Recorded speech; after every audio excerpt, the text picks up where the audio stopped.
Hi అండి. ఈరోజు French బీన్స్‌తో అయితే ఫ్రై చేస్తున్నాను. ఎలా చేసుకోవాలో చూసేద్దామండి. వీటిని మీకు నచ్చిన సైజులో కట్ చేసుకోండి. నేనైతే చిన్న చిన్నగా కట్ చేస్తున్నాను. కుక్కర్‌లో వేసి శుభ్రంగా వాష్ చేసుకొని వాటిలోనే రుచికి సరిపడినంత ఉప్పు, ముక్కలు ములిగేంత వాటర్ వేసి కుక్కర్ మూత పెట్టేసి 3, 4 విజిల్స్ వచ్చిన తర్వాత స్టవ్ ఆఫ్ చేసి పక్కన పెట్టుకోండి. ఇప్పుడు మిక్సీ జార్‌లో పచ్చి కొబ్బరి, పచ్చిమిర్చి, కారం అంతా పచ్చిమిర్చి దానికి తగ్గట్లుగా వేసుకోండి. ఎల్లిపాయి, జీలకర్ర వేసి కోర్స్‌గా గ్రైండ్ చేసుకొని పక్కన పెట్టుకోండి. ఇప్పుడు కుక్కర్ విజిల్ వచ్చేసింది. దీన్ని అయితే స్ట్రెయిన్ చేసుకోవాలి. అవి పక్కన పెట్టేసుకొని స్టవ్ మీద కడాయి పెట్టుకొని ఆయిల్ వేసుకొని ఇందులోనే పోపు సామాన్లు లైక్ జీలకర్ర, ఆవాలు, ఎండుమిర్చి వేసి ఇవి ఫ్రై అయిన తర్వాత ఆనియన్, పసుపు, కరివేపాకు ఇవి వేసి కొంచెం బాగా ఫ్రై అవ్వాలి. అవి ఫ్రై అయిన తర్వాత స్ట్రెయిన్ చేసి పెట్టుకున్న బీన్స్ వేసుకొని ఫస్ట్ ఇదంతా కలుపుకొని ఒక 5-10 మినిట్స్ మగ్గించుకోవాలి.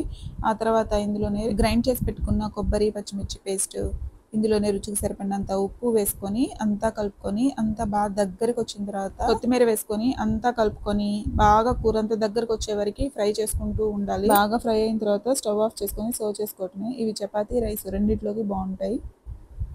నేను మార్నింగ్ ఇవి రైస్లోకి, నైట్ చపాతీలోకి చేశాను. చాలా బాగుంది. తప్పకుండా ట్రై చేసి ఎలా వచ్చిందో కమెంట్ చేయండి. బాయ్.